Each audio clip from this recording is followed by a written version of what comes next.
Maurice Strong, a Canadian oil and businessman, was the president of Canada's Power Corporation, pushing the climate change agenda in the 1960s.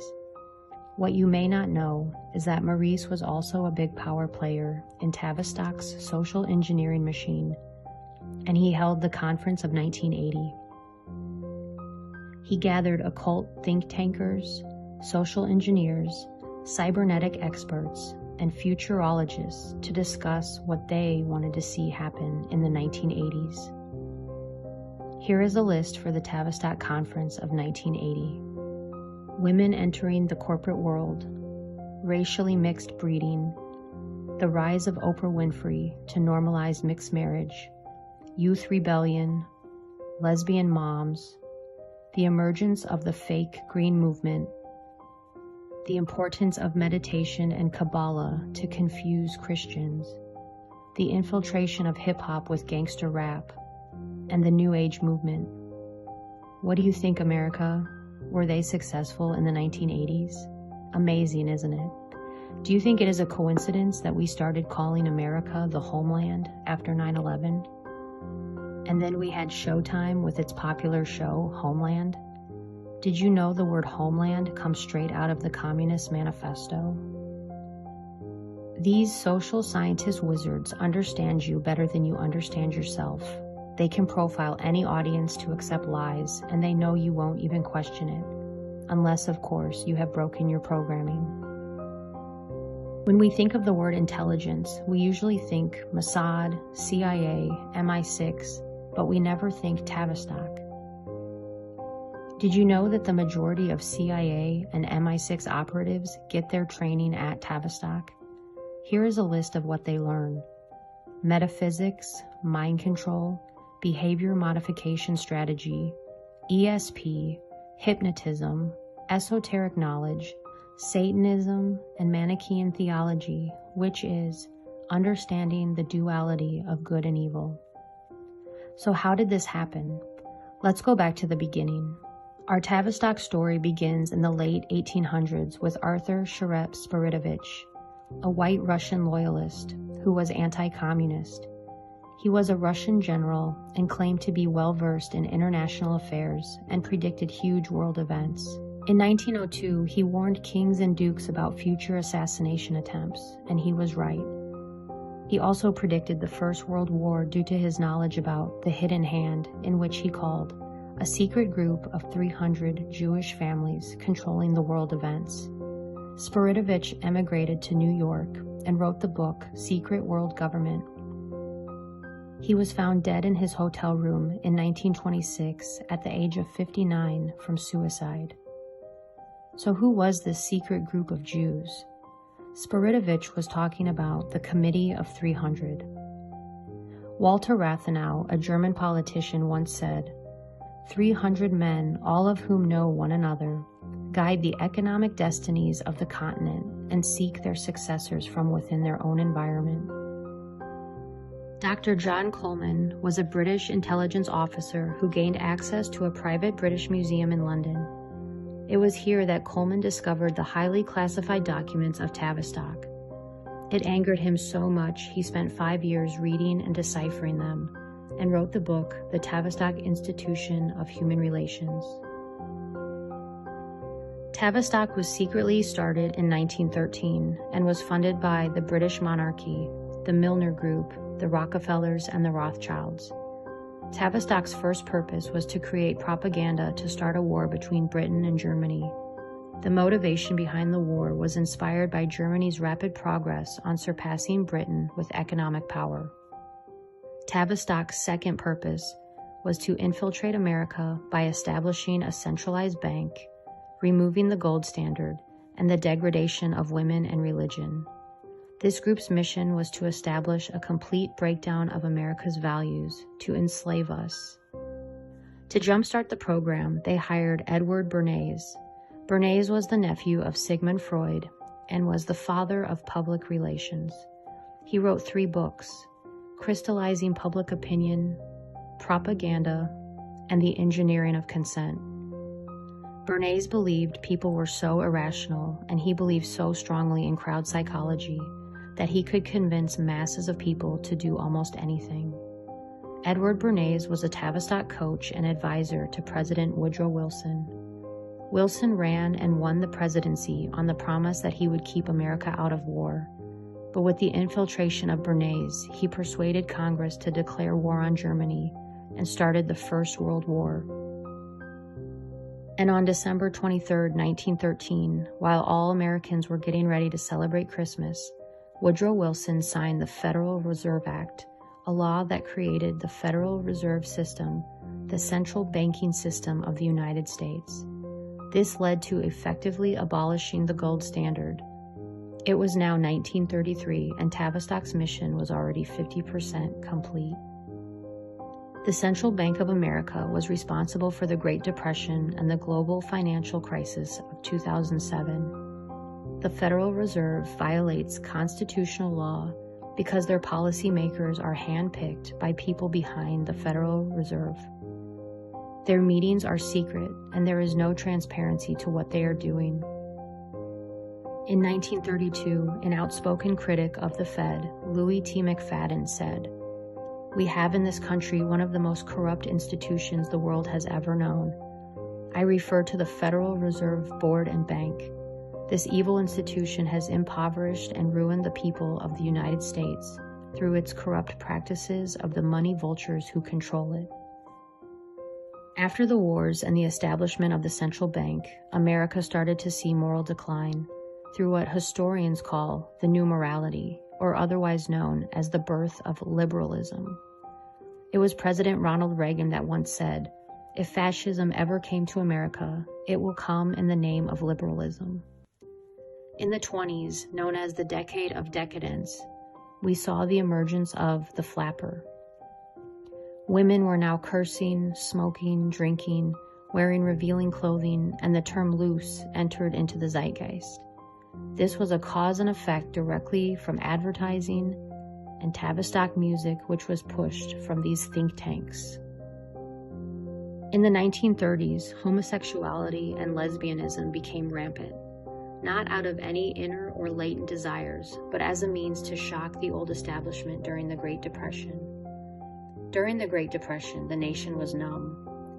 G.K. Chesterton, a writer and philosopher, said, "The moral, spiritual, racial, economic, cultural bankruptcy we are in today is not some social phenomenon, but rather the outcome of a carefully planned Tavistock program." The birth of MIT, the National Institute of Mental Health, the Stanford Research Center, and Wharton School of Economics were founded by Dr. Kurt Lewin, John Rawlings Rees, and Margaret Mead, arguably the best Tavistock social engineers of all time. Believe it or not, through the minds of these leaders came the brainwashing and propaganda for World War II, Vietnam, the Korean War, the 2 Gulf Wars, and every war that followed after.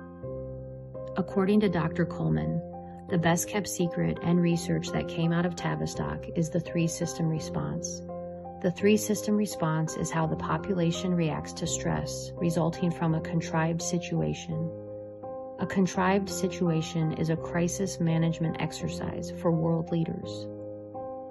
During a crisis, the first response is superficiality, which is the condition that manifests when a group reacts to a threat by adopting shallow advertising and slogans, which they attempt to pass off as ideals. Because the cause of the crisis is not identified, it leaves the population confused, and this phase can last as long as the controller wants it to. The second phase is called fragmentation, in which panic strikes and social cohesion falls apart. This results in society to break up into small groups, forming different attitudes and beliefs due to media manipulation. No one is on the same page, no one is getting the truth, and people become divided and fragmented from each other. This causes civil unrest, protests, verbal fights, physical fights, all caused by humans failing to identify the cause of the crisis. The third phase is called the fantasy trip. This is what Tavistock calls dissociation. In this last phase of the PSYOP, People have been so traumatized from the false flag event that they block it out or lose interest and all hope in humanity. This dissociation causes people to allow their liberties to get taken away, which ushers in communist legislation without a fight. Julius Caesar once said, "Divide and conquer." The powers that be have been using contrived situations and false flag events to shock and traumatize the world since the beginning of time.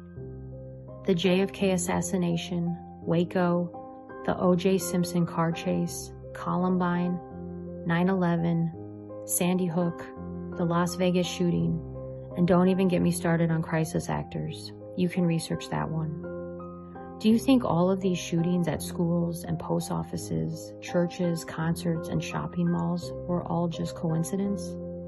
According to Dr. Coleman, they were carried out by mind-controlled subjects who were carefully profiled, sought after, and put on dangerous mood-altering drugs like Ritalin, and controlled by DARPA computer programmers. Remember the national story about Molly Tibbetts, the jogger who disappeared for a month and was found dead in a cornfield from Iowa? At first, her alleged killer said he heard voices in his head, and the media had a heyday with him saying that. Now you cannot find that anywhere on the internet. Did you know Molly Tibbetts' dad was an architect for the Clinton Foundation? He actually designed the orphanages in Haiti. Also, do a quick internet search of killers who hear voices, and it is astonishing. I also recommend the book Programmed to Kill by David McGowan. When I think about what has happened to women in America, it is easy to see how it has been done in hindsight. From the flappers to pornography, we can see that Tavistock is really good at what they do. Remember 50 Shades of Grey?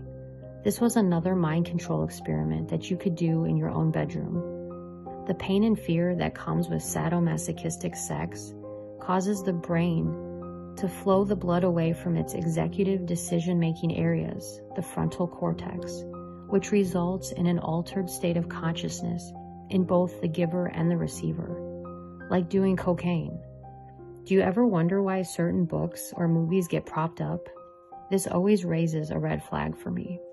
Herbert Hoover was the 31st president of the United States. He was a Republican and was reluctant to become involved with the Federal Reserve. He believed in strengthening American business and believed that individual reliance on banks would weaken the economy. There is speculation from Coleman that his reluctance caused the stock market crash of 1929, which led America into the Great Depression, as a punishment to him and the American people. Sounds like history definitely repeats itself.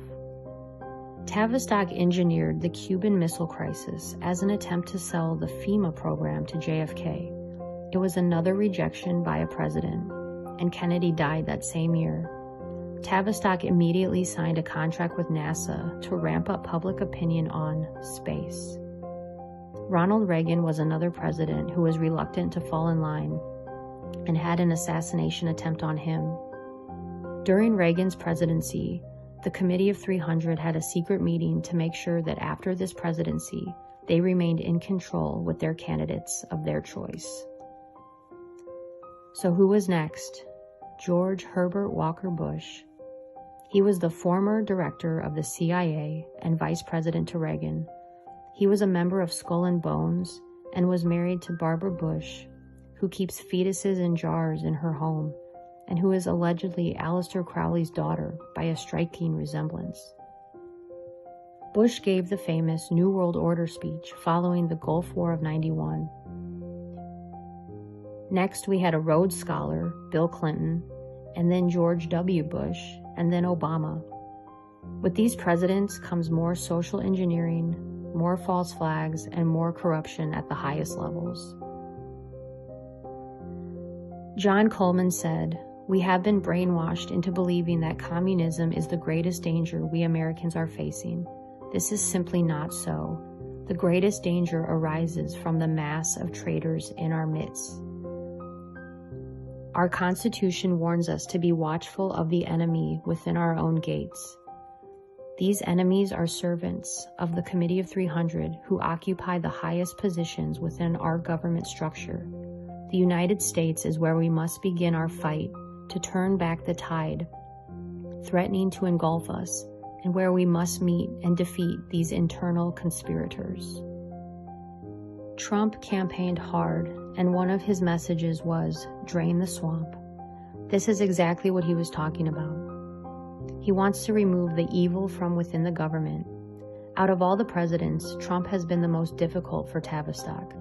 He was discussed in a couple of Tavistock journals written by James McKay, the director for Tavistock Coaching. In 2016, he expressed concern that based on Trump's personality, he would be very difficult to coach. And in 2018, he discussed how Trump is like a trickster. Is this a confession that Trump hasn't fallen in line, but has been steps ahead of the committee? Another modern goal of the Committee of 300 is the emergence of the Technotronic era. In the book, Between Two Ages by Brzezinski, he says, the Technotronic era involves the gradual appearance of a more controlled society. Such a society would be dominated by an elite, unrestrained by traditional values. Soon it will be possible to assert almost continuous surveillance over every citizen and maintain up-to-date complete files containing even the most personal information about the citizen. These files will be subject to instantaneous retrieval by the authorities. That's creepy. And who is his daughter? Mika Brzezinski, the talk show host on Morning Joe with Joe Scarborough. This is the guy Trump accused of murdering one of his staffers. The book by Brzezinski also discussed future human cloning and robotoids, people who acted like people and who seemed to be people, but were not people. There are psyops within psyops. Disinformation is everywhere. Corrupt people run amok in our government. This is Tavistock. Today, people are still distracted with what the elite call the bread and circuses. Baseball, football, endless Hollywood, and Social Security. Nothing has changed. The program is so good. If you were to try to explain this to somebody, they would think you are crazy. That is how good the programming is. Because after all, if you don't program your mind, someone will program it for you. And it makes me remember the Tavistock whistleblower, Spiridovich, the man who took his own life at the age of 59. Or did he? Did he know too much? In 2020, looking back, it seems to me that he knew a lot. I will leave you with that to do your own critical thinking. Until then, stay safe out there and don't stop questioning the world around you.